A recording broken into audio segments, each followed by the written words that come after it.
जहां बॉलीवुड के बड़े बड़े डायरेक्टर के 500 करोड़ के बजट में बना हुआ फिल्म फ्लॉप जा रहा है, वही एक डायरेक्टर कम एक्टर आता है और सिर्फ 25 करोड़ के बजट में एक कमाल की फिल्म बना देता है। हो सकता है फिल्म का कलेक्शन कम हो और रिव्यूज भी नेगेटिव हो, पर फिल्म जो है एक अलग स्टोरी और अंदाज को हमारे सामने रखती है। जी हाँ दोस्तों, मैं बात कर रहा हूँ रिसेंटली थिएटर पर रिलीज सोनू सूद और जैकलीन फर्नांडिस स्टार्टिंग मूवी फतेह के बारे में। तो पहले तो हम इस मूवी को एक्सप्लेन करेंगे और उसके बाद इस फिल्म के बारे में एक छोटा सा रिव्यू देंगे। हे व्हाट्सएप, स्क्रीन अनपैक्ड के एक और वीडियो पर आप सभी को फिर से एक बार स्वागत है। तो कहानी शुरू होता है सोनू सूद और फतेह सिंह नाम के एक स्पेशल ऑप्स के ऑफिसर को देकर, जहां फतेह अपने एजेंसी और काम के बारे में हमें बता रहा होता है। जहां उनके एजेंसी का काम है देश को बड़े बड़े खतरों से बचाना, पर अगर इस काम करते हुए पकड़े गए तो समझो सब कुछ खत्म, क्योंकि तब आपका देश और एजेंसी से कोई संपर्क नहीं है, कोई आपको नहीं पहचानेगा। फिर फतेह एक बड़ा सा होटल के अंदर जाता है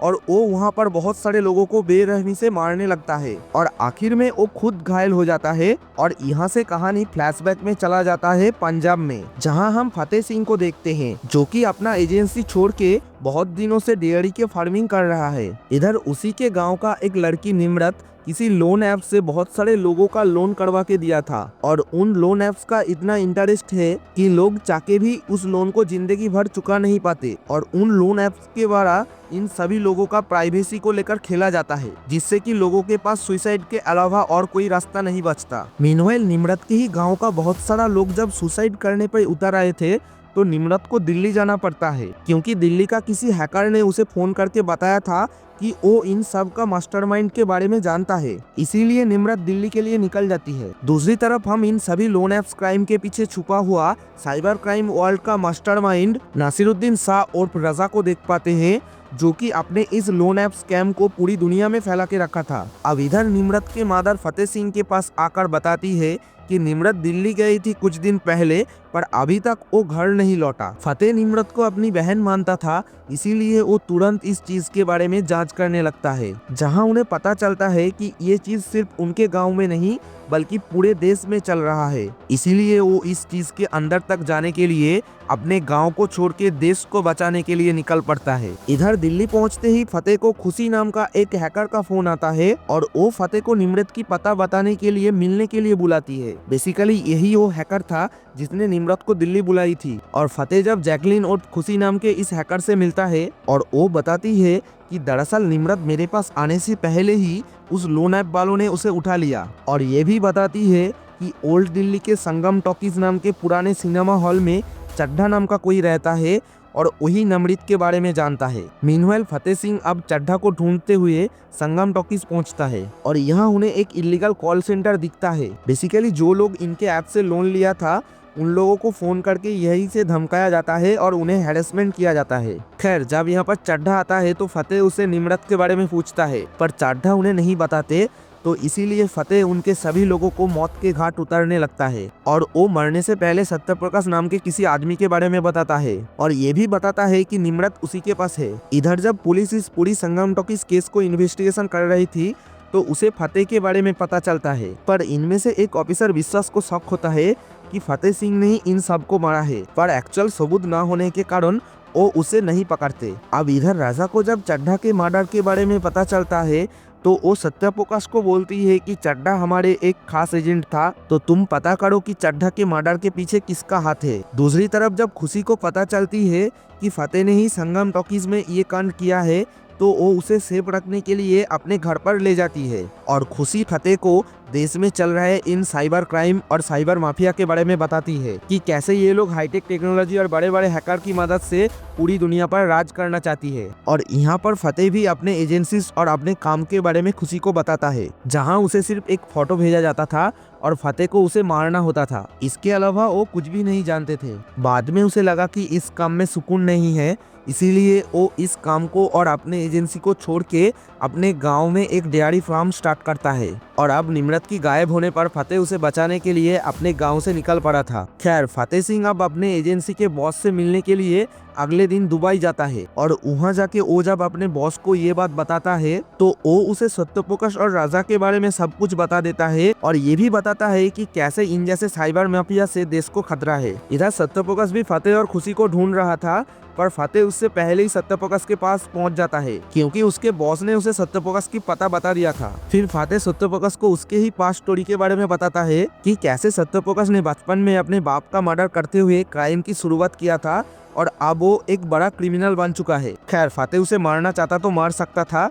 पर वो उसे नहीं मारते, पर वापस आते वक्त उनके सारे गुंडे को मार देता है। यहाँ सत्यप्रकाश भी इस इंसिडेंट से बहुत शॉक्ड था क्योंकि पहली बार कोई उसके इतने नजदीक आया है। इसीलिए वो राजा को ये सब बताता है कि जिन्हें वो एक नॉर्मल बंदा समझ रहा था वो कोई नॉर्मल बंदा नहीं है, वो उन लोगों के बारे में सब कुछ जानता है। अब राजा ये सुनने के बाद फतेह और खुशी को मारने के लिए अपने बांदे भेज देता है, पर फतेह इन सब को कुत्ते की तरह मार के डायरेक्टली राजा को चैलेंज करता है और उससे दुश्मनी मोड़ ले लेता है, जिससे कि राजा गुस्से में आकर देश के सभी लोगों का बैंक अकाउंट हैक करके उन सभी अकाउंट से पैसे निकालने लगता है और डीप फेक की मदद से फतेह की तरह एक क्लोन बनवा के उससे बुलाता है कि फतेह और उसका साथी खुशी मिलकर ये सब काम किया है, जिससे कि अब सारे पुलिस वालों भी फतेह और खुशी के पीछे पड़ जाता है और राजा के गुंडे तो थे ही। फिर यहाँ पर फतेह के पास उस पुलिस वाला विश्वास का कॉल आता है जहाँ वो बताता है कि तू तो इन सब के बीच में निम्रत को बचाने के बारे में भूल ही गया। और इसी बीच फतेह और खुशी के फोन पर एक लिंक आता है जिस पर क्लिक करने के बाद इन लोगों को पता चलता है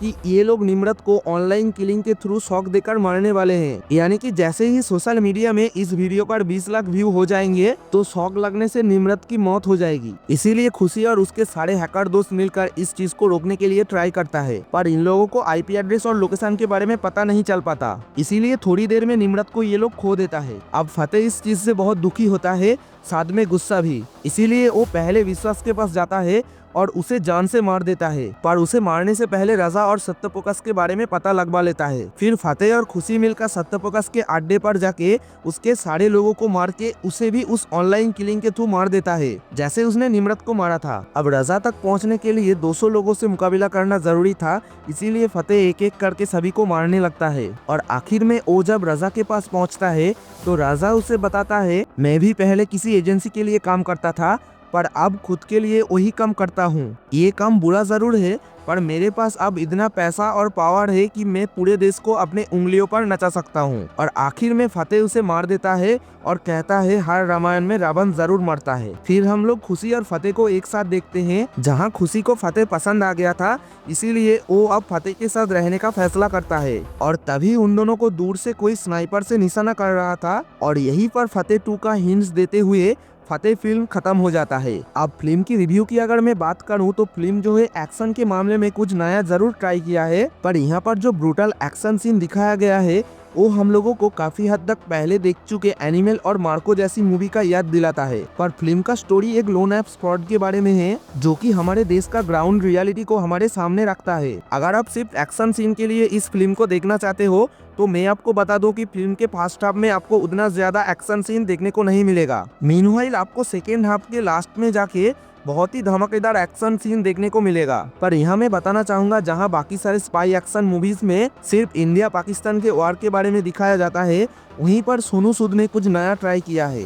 और जैसे वो पूरे फिल्म के डायरेक्शन से लेकर एक्टिंग तक संभाले हैं, उसके लिए उसे तो एक सैल्यूट बनता है। डायरेक्टर के दौर पे सोनू सूद का ये पहला कोशिश है। अगर हम लोगों का सपोर्ट रहेगा तो क्या पता वो बाद में और भी अच्छी फिल्म लेकर आए। खैर, सोनू सूद के इस कमाल के डायरेक्शन और एक्टिंग को देखते हुए मैं फिल्म को 5 में से 3.5 स्टार देना चाहूंगा। और फिल्म अगर एनिमल और मार्को जैसा फिल्म के पहले आता तो शायद इस फिल्म को एक और स्टार मिल सकता था। फिर भी मेरा रिकमेंडेशन रहेगा कि आप सोनू सूद के लिए एक बार इस फिल्म को जरूर देख सकते हो। तो आज के लिए इतना ही। वीडियो पसंद आया तो वीडियो को एक लाइक करके अपने किसी मूवी लवर दोस्त के साथ वीडियो को शेयर करना। और ऐसे ही बहुत सारा मूवी का एक्सप्लेनेशन और रिव्यू देखने के लिए हमारे चैनल को सब्सक्राइब करना, क्योंकि हम इस चैनल पर इस तरह के वीडियो लाते रहते हैं। तब तक के लिए जय हिंद, जय भारत।